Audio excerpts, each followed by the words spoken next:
Ẹ̀yin ènìyàn wa mo kí wa nílé lóko. Èèmọ̀ dé o, èèmọ̀ wọ̀lú o, èèmọ̀ wọ̀lú o. Wọ́n ní ọjọ́ tóbìnrin bá fojú korò, orò á gbé ni. Wọ́n ti ìkìlọ̀ wà nílẹ̀ Yorùbá. A ní àṣà, a ní ìṣe. Ẹ má gbé ẹ̀sìn sórí àṣà ilẹ̀ Yorùbá, ẹ̀yin ènìyàn. Ẹ̀yin ọmọ Ìwòyí. Ẹ wá wo ohun tó ṣẹlẹ̀ ní ìlú Ìbàdàn o. eégún ìlú Ìbàdàn òun lárábìnrin lọ wo eégún olóòlù tẹnìkan obìnrin òun wò ó. Wọ́n ṣèkìlọ̀, odidi ọba ìlú ṣèkìlọ̀ pé ẹ̀yin obìnrin ẹ lọ farapamọ́ o. Wọ́n ṣèkìlọ̀ tó o. Àwọn àáfàá kan jáde wọ́n sọ pé irọ́ ni, pé ṣé nínú sẹ́ńtúrì ni ẹnìkan máa ṣe nǹkan tí ẹnìkan máa wò. Ohun tó ń ṣe ní ìlú mi èèwọ̀ ibòmíì ni o. Ohun tẹ́ ń ṣe ní ìlú mi èèwọ̀ ibòmíì ni. Wọ́n ti ń ṣe eégún olóòlù nìbàdàn, kì í ṣe ní. Kò wá ní dórí ti bàbá kábíyèsí Olúbàdàn bàbá Ládọjà kó wá bàjẹ́. Wọ́n ṣèkìlọ̀ sínú ìlú, ṣùgbọ́n ẹ̀yin sọ pé títí yín báwo ni, ẹni tí wọ́n báwo ni. Orò ti gbé arábìnrin yìí o. Ẹ wá ohun tójú ẹ̀ ń rí lọ́wọ́lọ́wọ́ o. Òun la gbé wá fún ẹ̀yin ènìyàn wa. Kẹ̀jẹ́ kájọ wò ó. Ẹ wá ohun tó ṣẹlẹ̀. Eléyìí kà màmá, eléyìí yà mí lẹ́nu o. Ẹ wá ohun tó ṣẹlẹ̀ sí o. Eléyìí jẹ́ àríkọ́gbọ́n fún gbogbo ẹ̀yin àáfàá, ẹ̀yin obìnrin àáfàá. Ẹ má jẹ́ kó àáfàá tọ̀ yín jẹ. Ẹ má jẹ́ kó fi ẹ̀sìn Islam, ẹ má jẹ́ kó fi tẹ̀ yín jẹsẹ̀. Ẹ̀gbọ́n nǹkan tó ń ṣe, ẹ̀wọ̀n tó ń ṣẹlẹ̀ sóbìnrin yẹn. Wọ́n ní kò tún ṣoje nídìí mọ́. Ohun tó ń jáde nídìí obìnrin tá a mọ̀ sí nǹkan oṣù, wọ́n ní kò ti jáde mọ́ nídìí ẹ̀. Ó lára àwọn ò balẹ̀ látìgbà tóun ti wojú wo eégún. Ó wá lọ dírẹ́sì bí ọkùnrin. Ó wá lọ gbé fóònù. Ó lọ rẹ́kọ̀tù eégún olóòlù. Eégún olóòlù ìtàn ńlá gidi ló wà lórí ẹ̀ o. Kì í ṣe ìtàn kékeré o. Lóòótọ́ eégún olóòlù tẹ́ bá lọ wọ originated there is from Ondo State. Ó ní bó ṣe jẹ́ o. Ó ní bó ṣe jẹ́ o. Ó ní bó ṣe jẹ́ o. Ẹ̀yin ènìyàn, ẹ ò jẹ́ kájọ jòkó o. Ẹ jẹ́ kájọ fìdílé nǹkan o. Ẹ wá nǹkan fìdílé o. Ẹ wá wo bó ṣe lọ. Ẹ wo bí iṣu ṣe kú. Ẹ wo bí ọ̀bẹ ṣe pa o. Eléyìí yà mí lẹ́nu o. Ẹ jẹ́ ká lọ wò. Ọmọbìnrin tẹ́ ń wò yìí ló lọ wo olóòlù. Ó gbéná wojú olóòlù. Ó rìkọ́ọ̀dù olóòlù. Kódà ó gbé olóòlù sórí íńtánẹ́ẹ̀tì. Ẹ̀rọ ayélòde báwo ló ṣe ṣe? Báwo ló ṣe olóòlù rìkọ́ọ̀dù? Báwo ló ṣe súnmọ́ olóòlù nígbà tó sọ wípé obìnrin ò gbọdọ̀ rí olóòlù? Kábíyèsí bàbá wa Olúbàdàn ọba Ládọjà àwọn fúnra wọn bọ́ta ní 2026. Wọ́n pàṣẹ, wọ́n kéde, wọ́n lọ́gun, wọ́n fọhùn. Bó tẹ̀ jẹ́ pé àáfàá kan bọ́ta wọ́n ní Yorùbá level ni. Bóyá ọlọmọbìnrin yìí rí tó fi lọ wo olóòlù. Ọlọ́bìnrin ò mòrò, òun ló máa mòrò níbi tó ń kọ́. Yorùbá lọ wọ́n bọ̀, wọ́n ní má ṣe ilé ayé ló ń gbé. Yìí tó bá dẹ̀ ṣe ní tó bá rí kó ṣe. Báwo ló ṣe wo olóòlù bí ṣú ṣe kún? Bọ́ọ̀bẹ̀ ṣe bẹ́ fún fídíò máa play fún yín nínú fídíò yìí. Kí ló ṣẹlẹ̀ sí? Irun ẹ̀tẹ́rí tí wọ́n ń fà yẹn ìyẹ́ ẹ̀ ló ń bá fa. Wọ́n ní tọmọdé kékeré bá peku tó bá da jẹ, tó bá pẹyẹ tó bá da jẹ, ìjọ tó bá pa àrọ̀ gidigba á gbé lọ bá àwọn tó bí. Ọmọbìnrin yìí ti pa àrọ̀ gidigba nísìn, ó ti gbé lọ bá àwọn tó bí. Ẹ máa rú fún fídíò ẹ̀, ẹ máa rí nǹkan tó ṣẹlẹ̀ sí. Bẹ́ẹ̀ kí n tó gbé fún fídíò fún yín, mo fẹ́ sọ àwọn ọ̀rọ̀ díẹ̀. Ṣé kẹsàn-án ọmọbìnrin yìí ò gbọ́n ni àbí kò ní làákàyè? Mo máa fohùn sí fídíò ẹ̀ fún yín, ẹ máa gbọ́. Ṣọ́pọ̀lọ ẹ̀sùn sẹ́yìn ni àbí wọ́n ń dì? Àbọ̀làjú náà ló dé tó fi fẹ́ pa àṣà àti ṣe wa rẹ́ nílẹ̀ Yorùbá. Tóun tó wá jọmọ Yorùbá tó jóbìnrin kò tí ẹ bẹ̀rù kí ló lè ṣe. Àwọn ọmọ jẹ̀nsì yìí nǹkan ń ṣe wọ́n o. Ẹ wo ẹ̀yin tèmi, ẹ káàárọ̀, ẹ káàsán, ẹ káalẹ́, kú dédé àsìkò yìí. According to the time tí show yìí bá bá yín, mo máa play fídíò ọmọbìnrin yìí. N tẹ́ bá rí sí, ẹ bá mi fi opinion yín sí comment section. Màá tún wá play fídíò máa nǹkan lórí ọ̀rọ̀ àwọn Fúlàní. Nǹkan ti ṣe wá nílẹ̀ Yorùbá. A kú oṣù tuntun. Ní August 2nd, 2026. A day to my birthday. One day to my birthday.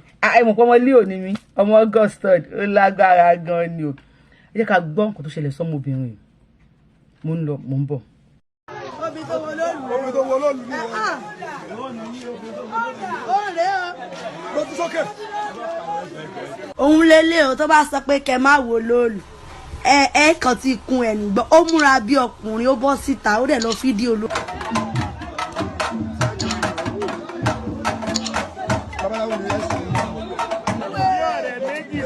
Ìlú dé báyìí. Ó láti ọgbọ́n ti yá. Lóòlù. Ọlọ́pàá ló náà ṣúró fi ó. Kò ní débọ̀ ọlọ́pàá ló ní débọ̀. Ó ní máa ṣẹ̀jẹ̀ ń di ó. Ó sì máa ṣe ní ìṣòkò tí ìṣe mọ́ àwọn olórí burúkú. Ìyè ló jèrè rẹ̀. Ẹ kọ́kọ́ kó ogun owó sọ̀rọ̀ lókè. Ẹ bá wọlé lọ́dún fún oṣù rẹ̀ tẹ́lẹ̀. Ẹ kó orun ẹ lọ́jọ́ ẹ̀kọ́ lọ́lẹ̀ bí ẹ bá kó. Ìmọ̀ ẹ̀jẹ̀ ń kó lọ́lé wọn o, àwọn ọ̀gbẹ́nu rẹ̀ lé o. Wọ́n ọ̀gbẹ́nu kankan, àbí ṣé wọ́n gbà nǹkan lọ́wọ́ yín lórí? Àmọ́ yé ètùtù tí wọ́n ṣe é fún yín. Ẹ̀yà jẹ́ ká lè sọ ọmọdé. Ìyá àlọ́ bá fà, òkè ẹjọ́, ẹ kó bẹ́ẹ̀ yẹn jọ ọdẹ mọ́tà. Bàbá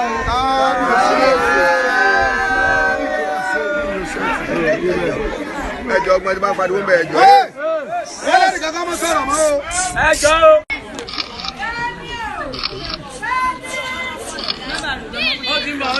Kí ló ṣe? Bàbá àdìgá ẹ̀sùn mọ́ bí sọ̀rọ̀ sókè.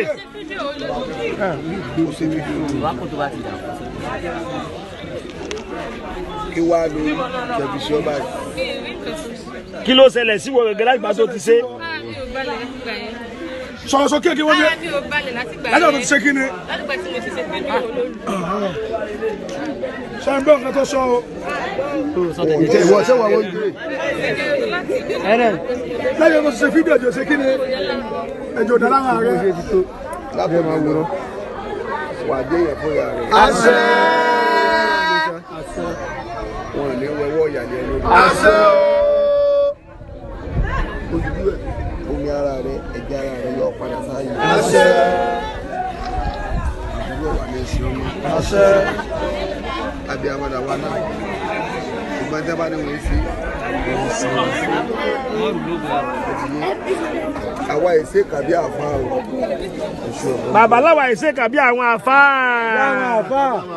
Wá àwọn àfọ olórí burúkú tó sọ̀rọ̀ tó jẹ́ Ìlọrin. Àfọ́fò. Àròkó wọ̀ lọ́rọ̀ ń sẹ́ni.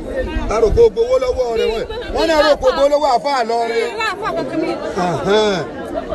So ìwọ náà táwọn àfa àkàbá wa wà sùfù ọmọ ẹgbẹ́ ẹsẹ̀ ìpè ní pé àṣẹ nǹkan tẹ́ ní a máa ṣe nǹkan tí ọ̀dàlẹ̀ ní a máa ṣe. Ní ẹ bá lọ tún Kùránì wọn ní Kùránì wọn ni wọ́n máa pààyàn nípa ẹgbẹ́ ọ̀bá ni wọ́n máa pààyàn. Sẹ̀ríà ò sì lè wọlé Yorùbá.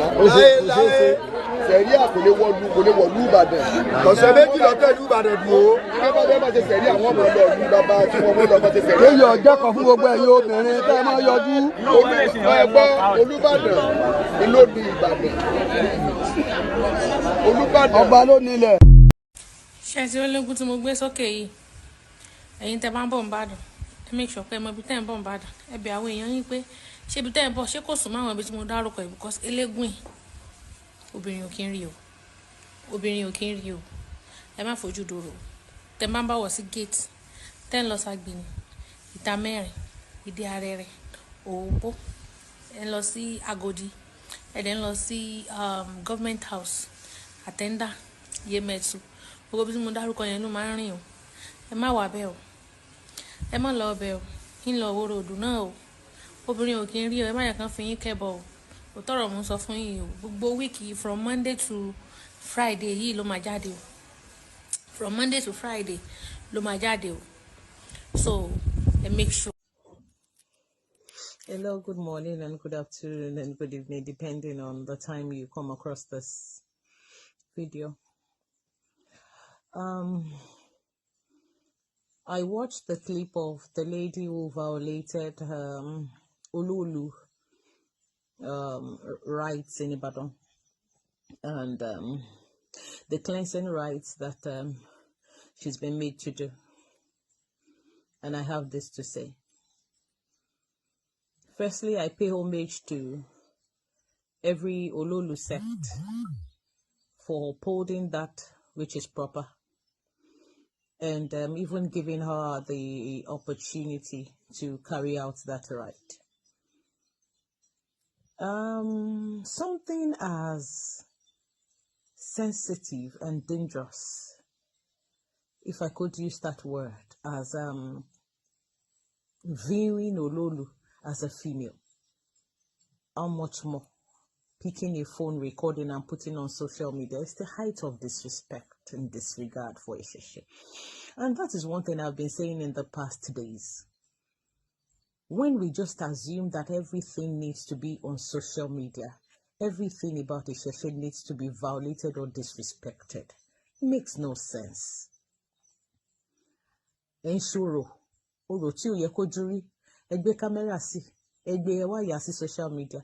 Some days ago, one of you put one etutu on social media and says etutu awon agba, etutu awon iya mi osoro, and I like, this is not proper.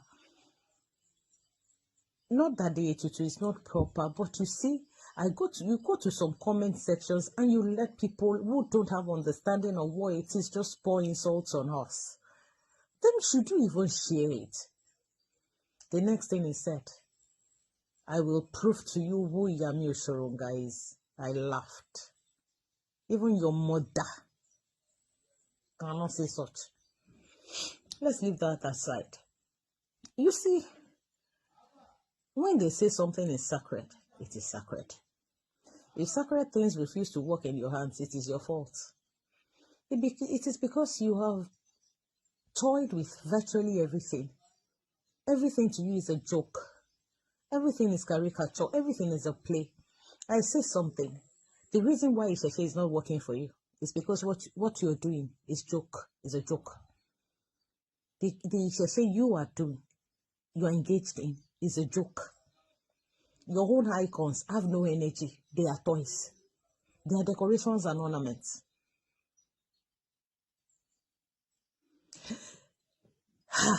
Who does not know Ololu? I was born, bred, and butter in Ibadan. Ibadan water and blood is in my veins. I'm Ibadan. Omo Ibadan mesi ogo. Ibadan kini so. There is no part of Ibadan that I can't lead you with my eyes closed. Shemo lete ni de bode, de diarere, de foko, doji, bere, ibu, elekuro, agbe ni ogunpa. Where? And remember when I was so little and we had traveled to Lagos and we came in late and Ololu was already in town and we had to be hidden. Emolete till late, ensured that he left completely before we were released to go home. You dare not. Kilo jeyo, kilo gbe sori. Amboleta say ogbe phone, you are recording. You see, this habit of carrying phones on anything and everything, desecrating what you should not desecrate. She deserved what she got. And not in a bad way. When I say she deserved what she got, not in a bad way, because she found mercy. And she was allowed to carry out those cleansing rites. She will tell the generation next. And I'm glad. That's our own initiation into the Ololu set. Next there. When they say, oh, she will even pull covers and cover her head. You know, we have so much over the years handled Isheshe with so much levity. To us, it's just play, it's fun, it's dance, it's just accessories, it's just party as usual, that we begin to neglect the power, the force, the weight of the identity that Isheshe is. Bó bá ṣe ṣe ni Isheshe ṣe máa gbé ẹ. Bó bá ṣe ló ṣe máa gbé ẹ. If it is party as usual to you, party is the result you get from it.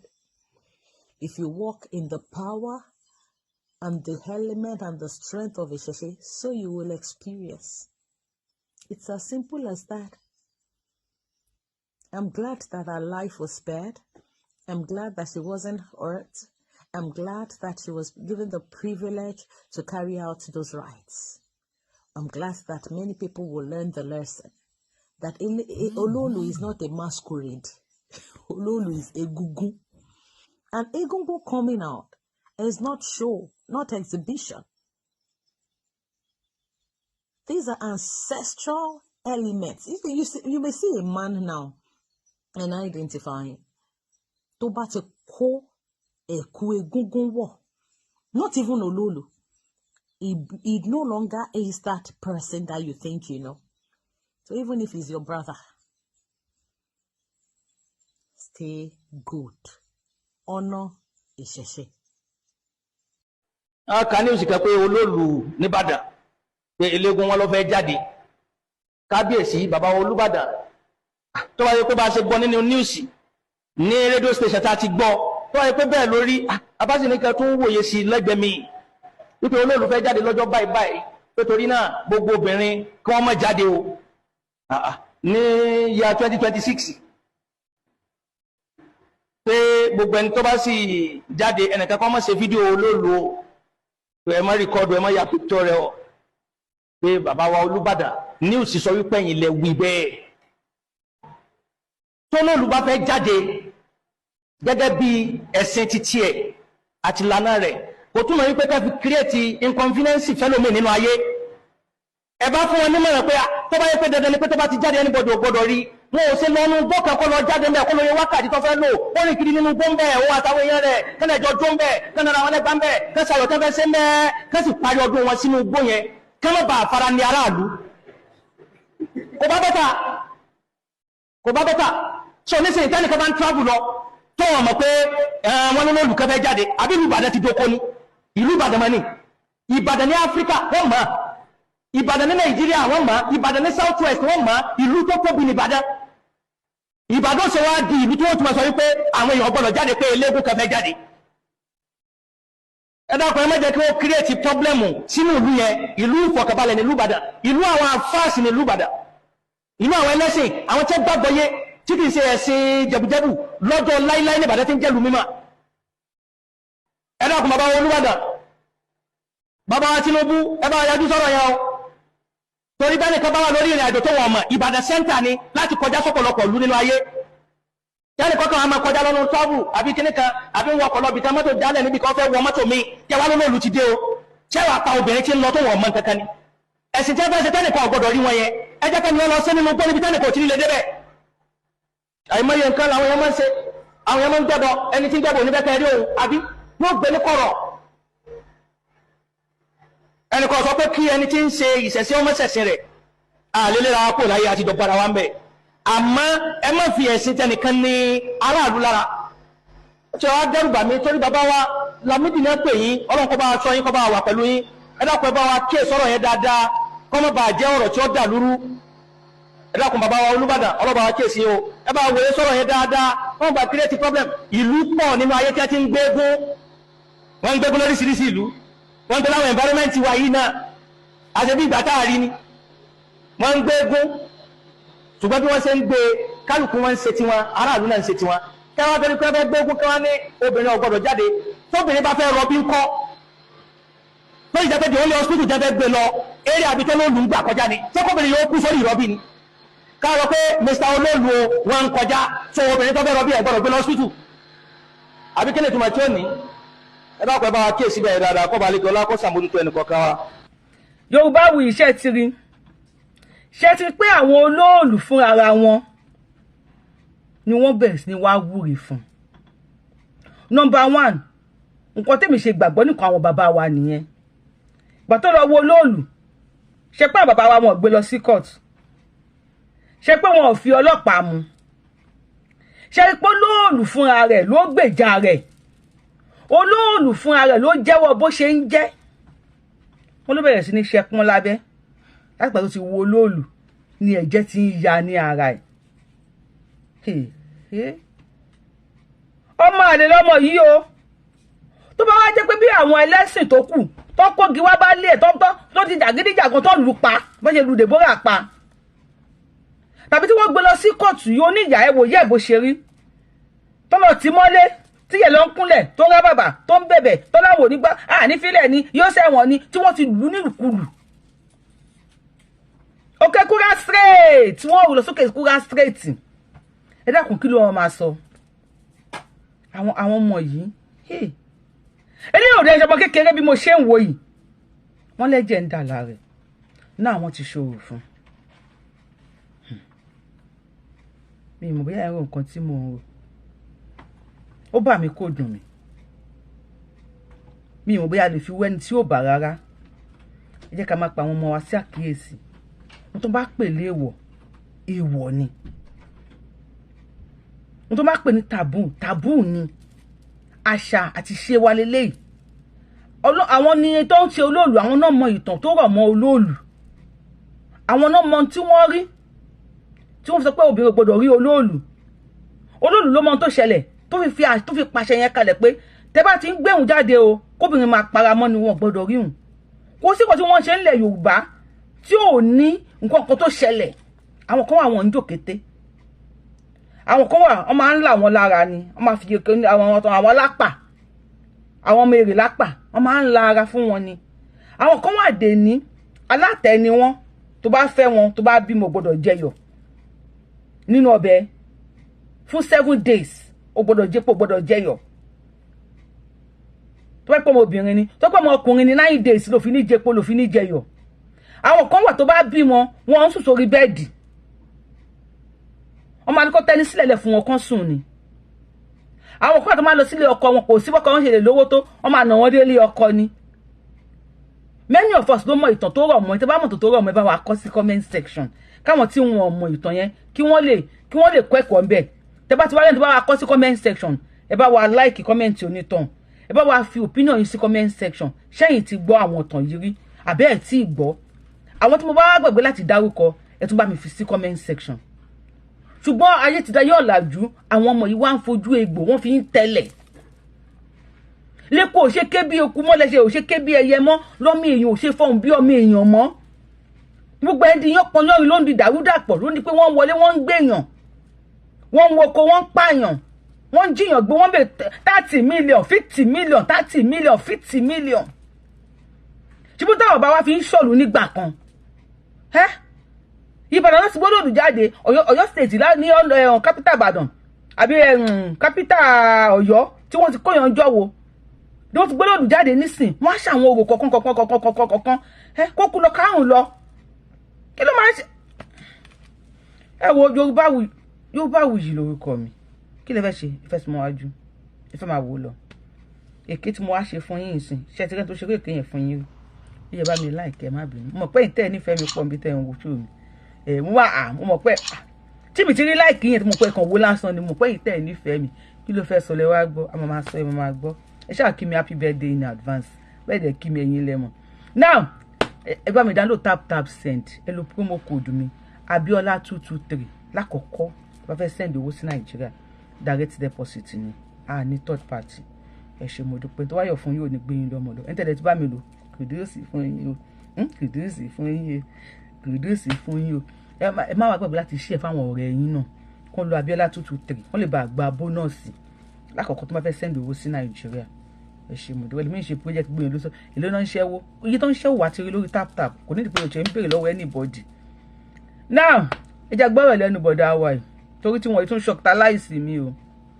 ọmọ Nàìjíríà ẹ̀yin ọmọ Nàìjíríà rere mo fọ Ọlọ́run ọba bẹ̀yìn ni o Ọlọ́run ọba ni mo fi bẹ̀yìn báyìí o ẹ má bá yàn kankan jà o ṣe ẹ̀rọ àwọn Fúlàní tó wọ Ìbẹ̀jú Lẹ́kì yẹn ẹ má pa wọ́n o ẹ lọ fi wọ́n sí detain ní police station ní Ìbẹ̀jú Lẹ́kì ń bẹ̀ torí àwa Yorùbá àtàwùsá àjọ wa ni àwa là ń ṣèjọba o àwọn Ìgbò wọ́n dá dúró títí wọn ni o business wọn ló ń ṣe o wọ́n fẹnu já wáyà ni o so bá ṣe wà yìí àwa là ń rúlù lọ́wọ́ tí ó bá di ìjà ń sìn tó di pàráǹgídá àwọn olówó táwọn fẹnu já wáyà tó ń pariwo yẹn wọ́n máa travel lọ sí London Amẹ́ríkà ni o ogun wọn máa sá lọ ni o máa pa àmẹ̀kúnnù o ẹ jẹ́ ká fi sùúrù ṣe o ká fọpọlọ sí o àwọn èèyàn wa tó wà ń Kaduna Yola Borno àwọn Yorùbá wà ń bẹ̀ o ó ti yé yín ẹ̀dẹ̀ mọ̀ pé àwọn Haúsá mùjẹ́ mọ̀nà lọ gbọ́ mùjẹ́ mọ̀nà mùjẹ́ tó bá ti gbọ́ mùjẹ́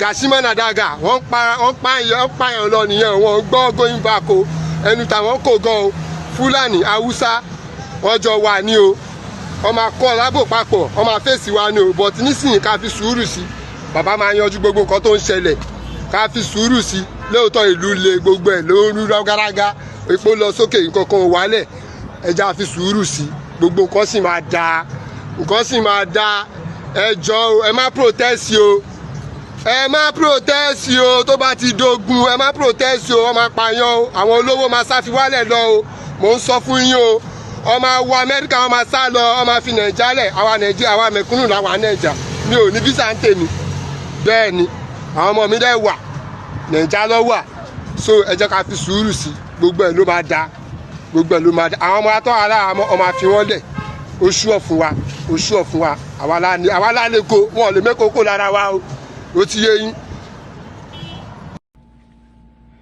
ṣé ẹ ti gbọ́n tán sọ ogun máa jà o abógun ò jà ogun jà ẹgbọ́n tí bọ̀dá wa yìí sọ àwọn àtàǹfà tó sọ̀rọ̀ pé olólùbá fẹ́ ṣe kínní kó lọ sínú igbó ẹjọ́ kí ni ìyàtọ̀ wọn kí ni ìyàtọ̀ àwọn àtàǹfà yẹn táwọn Fúlàní bá ti wọlé wọn bá pààyàn kàṣà máa wò wọ́n ni torí tàbá wò wọ́n tó bá ti gbọ́ gàṣímọ̀nà àbí kàṣímọ̀nà ló sọ wọ́n máa pààyàn lọ ni ok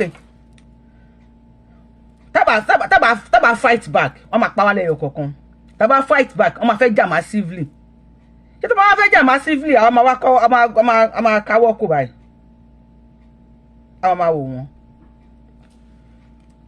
Yorùbáwùyí fans ẹ jọ̀ọ́ kí ni ká ṣé ká fi wọ́n lẹ̀ kó máa mú wa lẹ́yọ kọ̀ọ̀kan àbí ká retaliate kó sọ di wèrè tàbá dẹ̀ sọ di wèrè ńkọ́ kí ni Yorùbá sọ wọ́n ní wèrè la fi ń wo wèrè a máa fi wèrè wo wèrè náà ni ṣáà àwọn máa gbẹ́sùn mọ́nù dání a máa gbẹ́sùn lè dání a máa wò kò jọ gbọ́dọ̀ wà níhun dáadáa kò jọ tó má dàgbò létí yín tó má bẹ̀rẹ̀ sí nípa ẹ̀ máa fi fídíò wúmà tó ń jọmọ ẹgbẹ́ ẹ̀ máa fi sí tó bẹ̀rẹ̀ sí nípa ẹ̀ lágbo létí yín ẹni káwọn fámìlì tì yín káwọ́ kò kọ́ wọlé kọ́ gbé ẹ̀gbọ́n igbá àbúrò yín kẹ́yìn káwọ́ kò kẹ́ máa wò tó bá tẹ̀ wá wọlé nísìn bọ̀dá wa onídírẹ́dì tí wọ́n kíyàwó yín mọ́lẹ̀ tó ń pàpà supí ẹ̀ lójú yín kí lè máa ṣe ẹ máa wò wọ́n wá fún ìyàwó yín lóyún ìsídàkẹ́lẹ́ ìyàwó yẹn jáde dẹ̀ ti jẹ̀bi Ọlọ́run torí ẹjọ́ ẹ̀kọ́ ìsídàkẹ́jẹ́ máa fẹ́ra yín lọ tínú yóò dẹ̀ ní dùn sí tó pé ìrònú yẹn lè padà pa yín àbí kó padà pa ìyàwó yín so èwo lẹ máa mú Yorùbá jọ̀wọ́ la wá dì báyìí jọ̀wọ́ ni Yorùbá dì báyìí wẹ́ Yorùbáwùyí lórúkọ mi Yorùbáwùyí ni mò ń jẹ́. If you are coming across my page for the first time, I am the one and only Akalole of Yoruba land. Adáwọn ilẹ̀ Yorùbá ọmọ tó jọ ọmọ lọ yọlẹ́yẹ tí ò pé méjì abẹni ọmọ tí ò ṣe é pa ọ̀rọ̀ tó máa parọ́ tiwa ó máa déwájú federal government tó máa sign ẹ̀ ó máa déwájú Elédùmarè èèyàn kí n rọ́lọ́run lọ́fẹ̀ẹ́ ó lè kú bí 99 times yes tó bá padà wá sáyé kó wá di Mẹ̀túsẹ́là enjoy show yìí I'm gonna see you some other time ẹ gbé láti like show yìí kẹfọ opinion yìí sí comment section ẹ tẹ́tí subscribe sí YouTube channel Yorùbáwùyí ẹ subscribe sí YouTube channel Yorùbáwùyí kẹ follow wa for more I'm gonna see you some other time bye for now I love you.